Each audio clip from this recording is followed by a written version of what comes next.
मित्रों, आपका प्रज्ञा प्रवाह चैनल में हार्दिक अभिनंदन है। आप जानते हैं कि इस चैनल में प्रतियोगी परीक्षाओं के महत्वपूर्ण टॉपिक निबंध पर एक निबंध श्रृंखला शुरू हुई है, जो कि आईएएस, पीसीएस और आगामी आरओ, एआरओ तथा बीओ की मुख्य परीक्षाओं के लिए सर्वाधिक उपादेय है।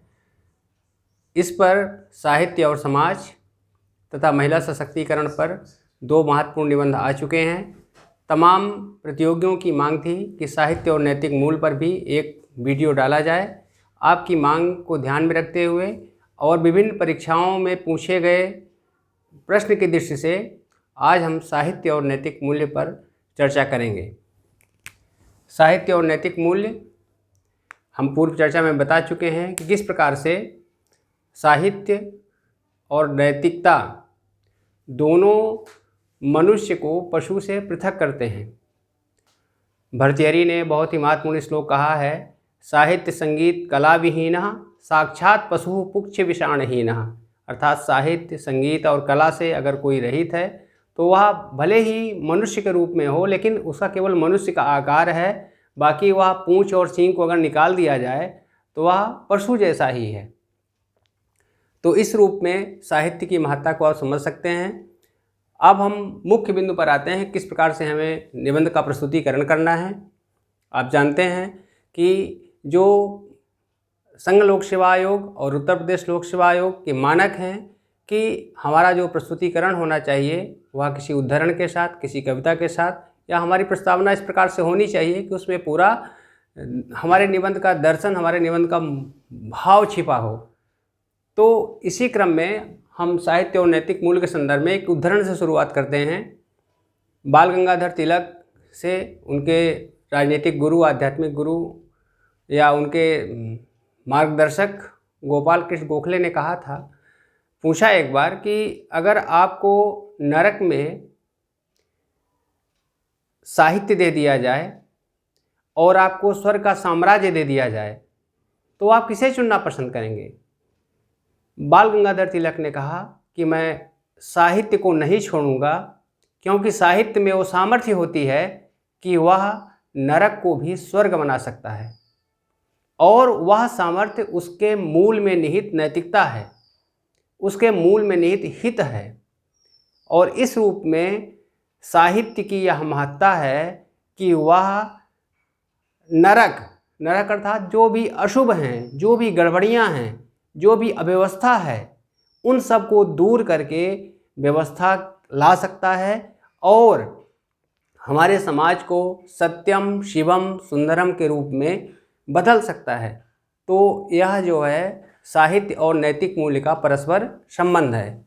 अब उद्धरण के पश्चात हम दूसरी कड़ी में आते हैं कि हमारे निबंध का दूसरा स्वरूप होना चाहिए कि दोनों का अभिप्राय क्या है, साहित्य का अभिप्राय क्या है और नैतिक मूल्य का अभिप्राय क्या है।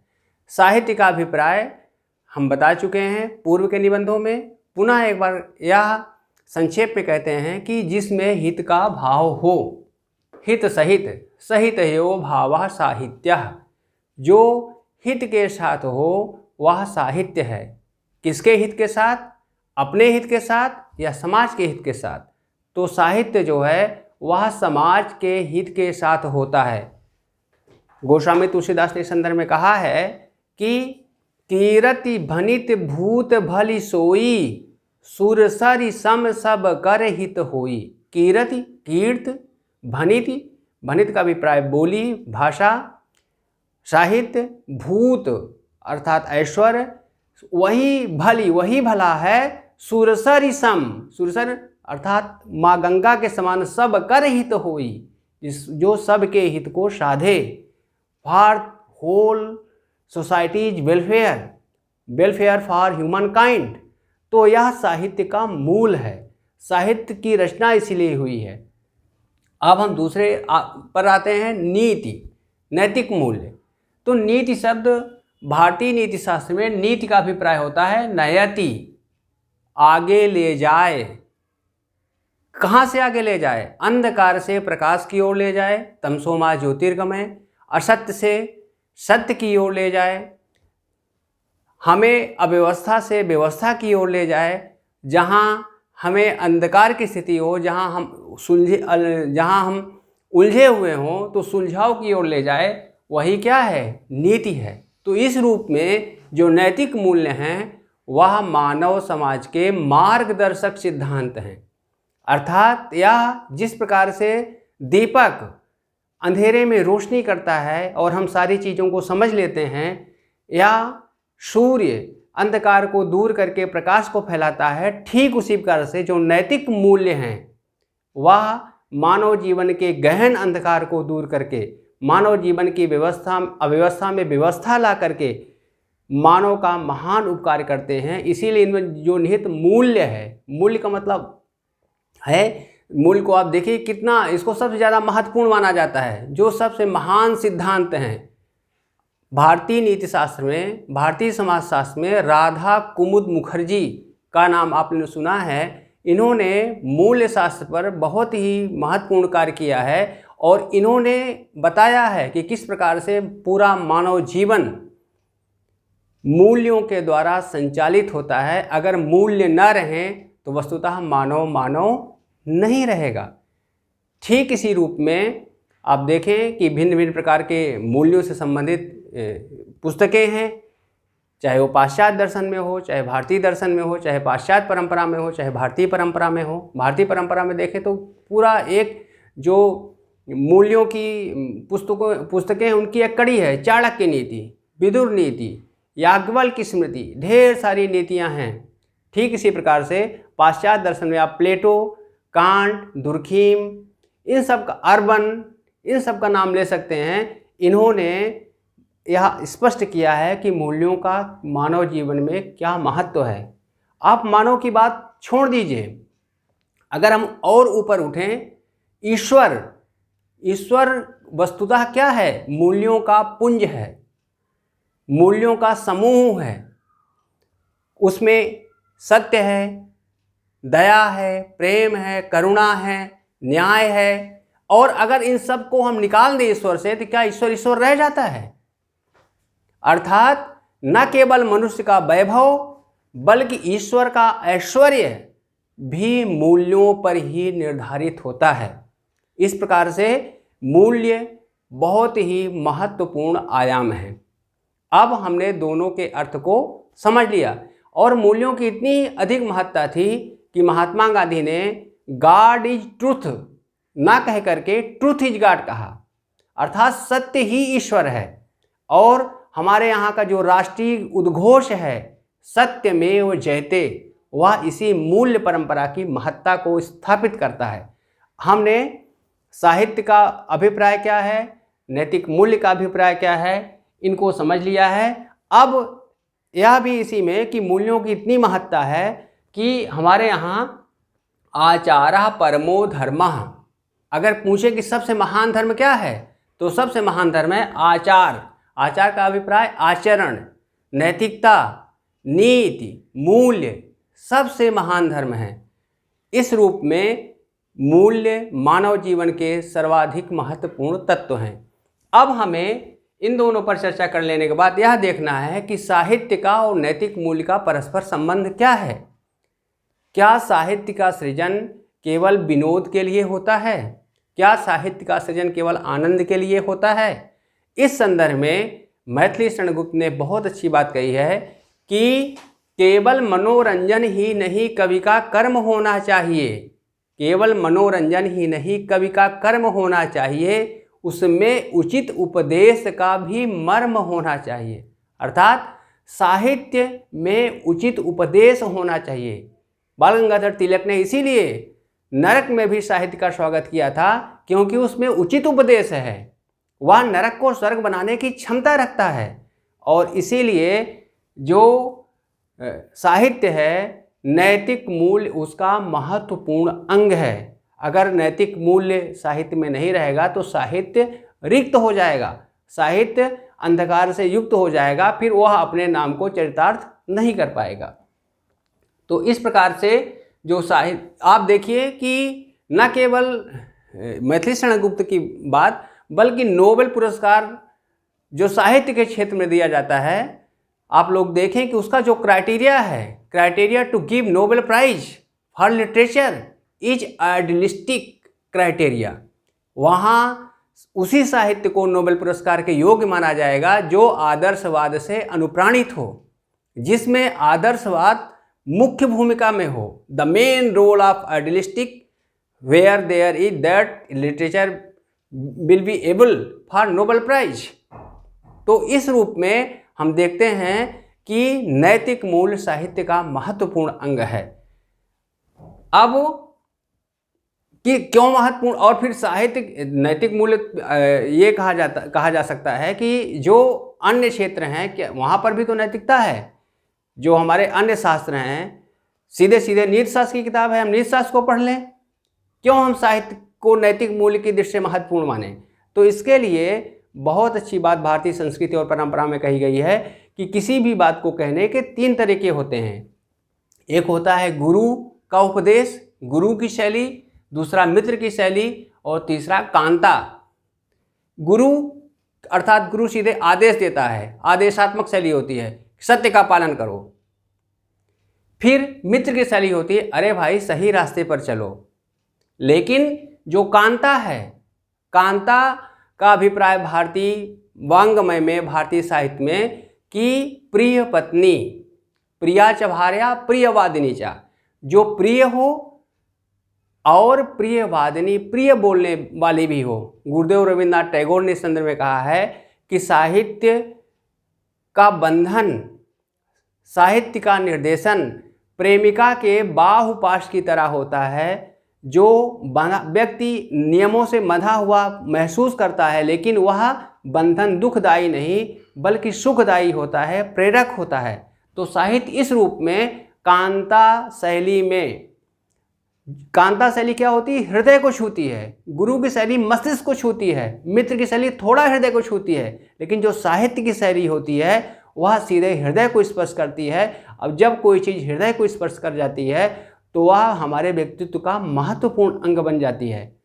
हमको बहुत दूर जाने की आवश्यकता नहीं है। भारतीय संस्कृति और सभ्यता में हम देखें कि राम इतने महत्वपूर्ण व्यक्तित्व बने, उसके पीछे किसका योगदान है? उसके पीछे साहित्य का योगदान है।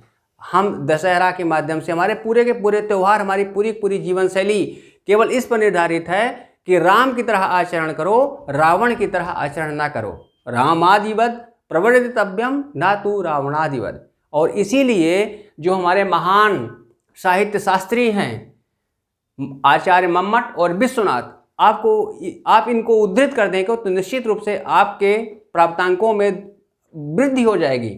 काव्य प्रकाश में उन्होंने स्पष्ट रूप से और साहित्य दर्पणकार में नैतिकता को महत्वपूर्ण प्रयोजन के लिए बताया है। और उन्होंने यही कहा है कि कांता संबित, जो उसके 6 प्रयोजन बताए हैं साहित्य के, उसमें एक प्रयोजन है कांता संबितयोपदेश उजे, अर्थात साहित्य वह है जो कांता शैली में हृदय को छू करके नैतिक मूल्यों की स्थापना करता है।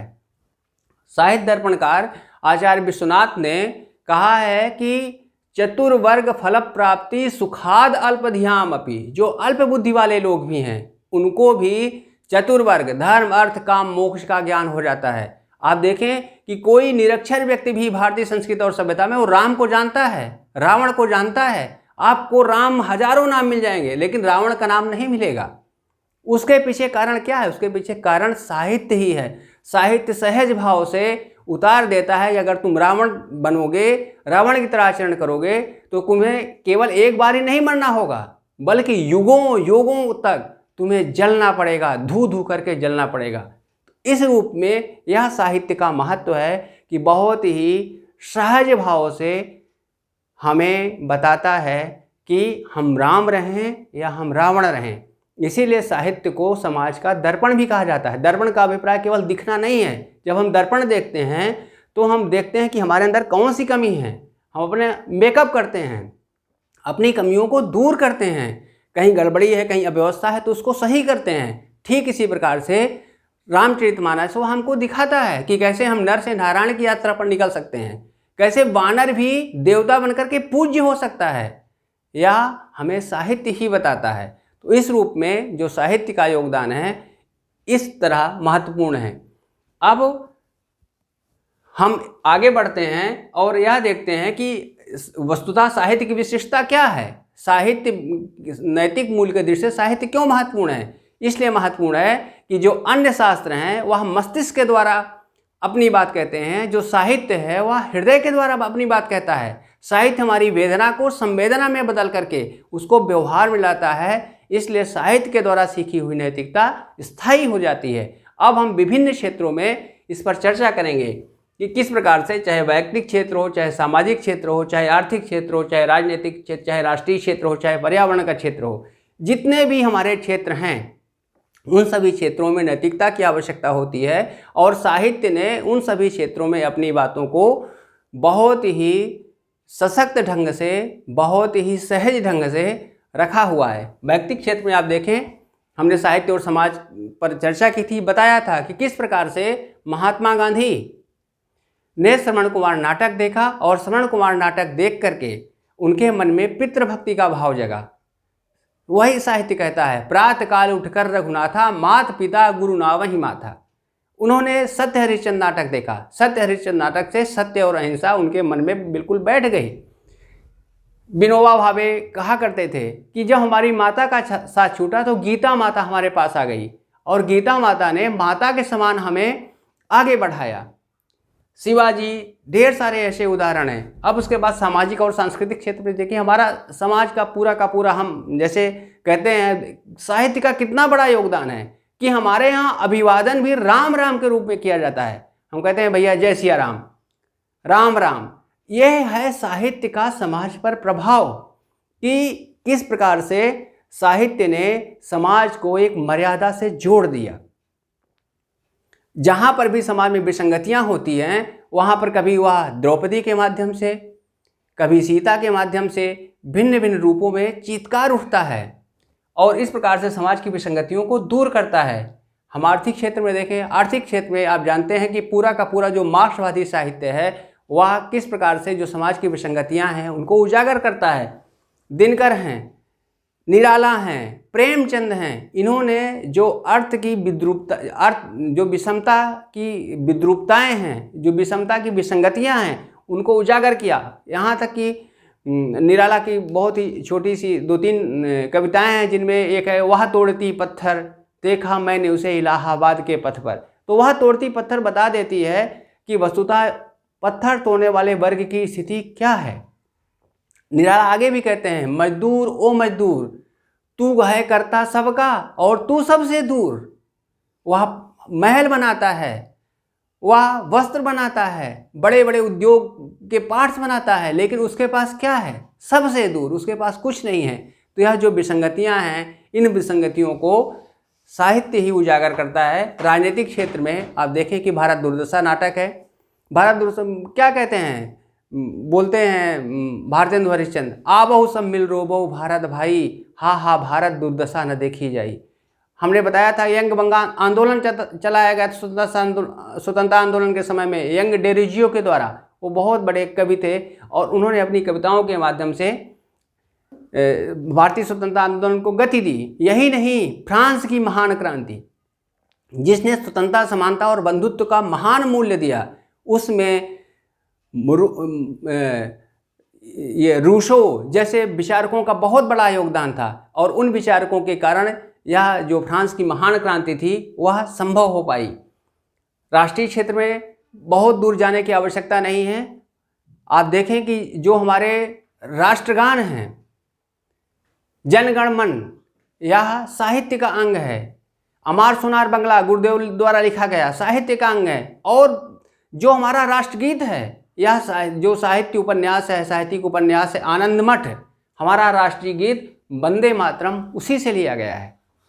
पर्यावरण के क्षेत्र में विभिन्न माध्यमों से जो साहित्य है वह अपनी बात कहता है और बताता है। माता भूमि ही पुत्रो अहम पृथिव्या, भूमि हमारी माता है और मैं इस पृथ्वी का पुत्र हूँ। अभी गृह मंत्री ने पर्यावरण दिवस पर संबोधित किया था, उन्होंने साहित्य को उद्धृत किया था, कहा था कि 10 कूप समोवापी, 10 वापी समो हृदय, 10 हृदय समो पुत्रा, 10 पुत्रो समो द्रुमा। वृक्ष की महत्ता पर बता रहे थे कि 10 कुएं के बराबर एक वापी होती है, छोटा सा तालाब होता है, और 10 तालाब के बराबर एक बड़ा सरोवर होता है, 10 सरोवर के बराबर एक पुत्र होता है, 10 पुत्रों समुद्रमा, और 10 पुत्रों के बराबर एक वृक्ष होता है। यह है वृक्ष की महत्ता, यह है साहित्य की महत्ता। अब आज का जो युग है वह वस्तुतः परमाणु अस्त्रों से भरा हुआ है। इस संदर्भ में या जो विज्ञान के जितने भी दुरुपयोग हो सकते हैं, इस संदर्भ में साहित्य ललकारता है। दिनकर की एक बहुत अच्छी कविता है जिसमें वो महाभारत के युद्ध के प्रतिमान के माध्यम से, उपमान के माध्यम से यह बताते हैं कि कर्ण के पास एक सांप आता है तरकस के रूप में, उनकी तरकस पे आके बैठ जाता है और वो कहता है मैं अर्जुन को मार दूंगा। वह सांप यहाँ पर परमाणु बम का प्रतिमान है। तो उस परमाणु बम को धिक्कारते हुए दिनकर कहते हैं, जा भाग मनुज के सहज शत्रु, मित्रता न मेरी पा सकता, मैं किसी हेतु भी यह कलंक अपने पर नहीं लगा सकता।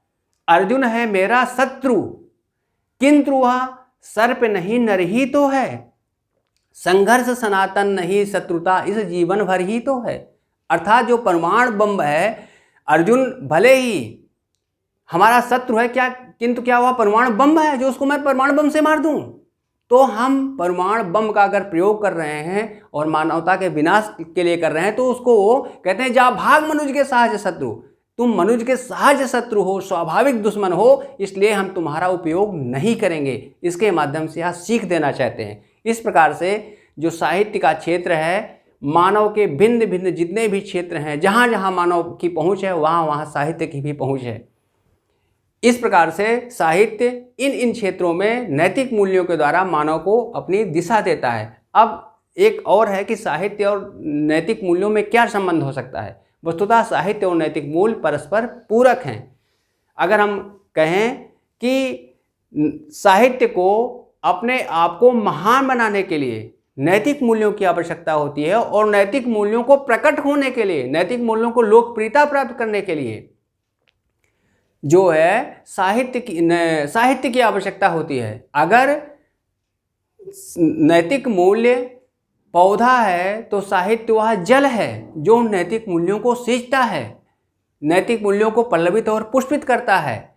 इस रूप में साहित्य और नैतिक मूल्य परस्पर एक दूसरे से जुड़े हुए हैं। आज हम देखें कि यह जो हमारा समाज है, यह समाज ग्लोबल विलेज है। ग्लोबल विलेज में पूरी की पूरी दुनिया इंटरनेट से जुड़ी हुई है। चारों तरफ कर लो दुनिया मुट्ठी में की बात चरितार्थ हो रही है। अर्थात पूरी दुनिया हमारी मुट्ठी में है। लेकिन क्या हम अपनी मुट्ठी में हैं? क्या हमारे संबंध हमारी मुट्ठी में हैं? क्या हमारा हृदय हमारी मुट्ठी में है? हम इंटरनेट के तारों से जितना जुड़े हुए हैं, हमारे आंतरिक तार उतने ही टूटे हैं, उतने ही विखंडित हैं। हम अपने माँ बाप को वृद्धाश्रम में छोड़ आते हैं, माँ बाप सोशल मीडिया में व्यस्त रहते हैं, और जो बच्चे हैं वह यांत्रिक खिलौनों में व्यस्त रहते हैं, और अंत में यही यांत्रिकता हावी हो जाती है। या एक वाक्य में कहें तो हमारा मस्तिष्क जितना विकसित विकसित विकसित और विकसित होता जा रहा है, हमारा हृदय उतना ही संकुचित और संकुचित होता जा रहा है। इस संकुचन को, इस विखंडन को अगर हमें दूर करना है, तो इसको दूर करने का जो सर्वश्रेष्ठ माध्यम है, वह सर्वश्रेष्ठ माध्यम साहित्य ही है। मैं जयशंकर प्रसाद की कविता से इसका उपसंहार करना चाहूँगा। वो कहते हैं कि शक्ति के विद्युत कण विकल बिखरे हैं जो हो निरुपाय, समन्वय उनका करे समस्त विजयनी मानवता हो जाए। शक्ति के विद्युत, हमारी जो शक्ति है वह बिखरी हुई है। जातिवाद में, संप्रदायवाद में, प्रजातिवाद में, कहीं सांप्रदायिक दंगे हैं, कहीं जातिवादी दंगे हैं, कहीं भिन्न भिन्न प्रकार के और बिखराव है, प्रजाति का, संस्कृति का, क्षेत्र का, देश का, भाषा का। इन सारे बिखरावों को विकल बिखरे हैं निरुपाय, उपाय रहित हो गए हैं, समन्वय उनका करे समस्त विजयनी मानवता हो जाए। तो इस प्रकार से जो साहित्य है वह मनुष्य की और मानवता की विजय का उद्घोषक है। साहित्य अगर सत्य है तो जो नैतिक मूल्य हैं वह शिवम और सुंदरम हैं। इस रूप में साहित्य और समाज, साहित्य और नैतिक मूल्य, साहित्य और संस्कृति परस्पर एक दूसरे को उपकृत करते हुए, एक दूसरे को आगे बढ़ाते हुए, एक दूसरे को पल्लवित पुष्पित करते हुए मानवता की जय का उद्घोष करते हैं। मित्रों, हमने साहित्य और नैतिक मूल्य पर चर्चा की।